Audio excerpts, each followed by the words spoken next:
Good day, everyone, and welcome again to another episode of Lead Finds. For this episode, we will be talking about biographies and autobiographies entitled I Know Why the Caged Bird Sings by Maya Angelou.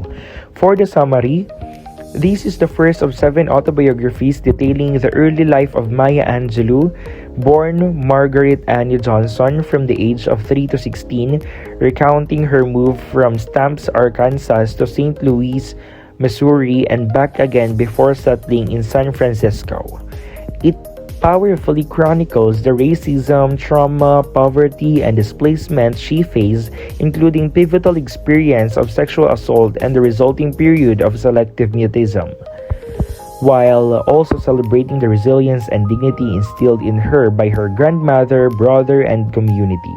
Ultimately, the book is a testament to the power of self-love, literature, and strong mentorship in overcoming profound hardship and finding one's voice.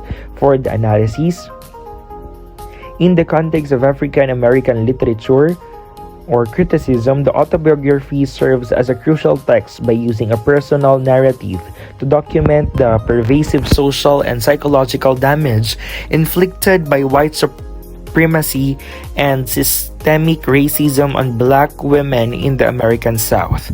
A feminist criticism reading emphasizes how the narrative documents the particular intersectional oppression Angelou faced as a young black woman, demonstrating her journey to self-realization by navigating sexism, sexual violence, and the societal pressure placed upon her female body and identity.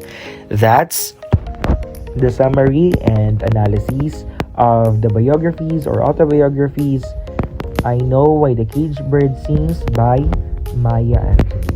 Thank you for listening, and let's see each other on the next episode of Lead Finds.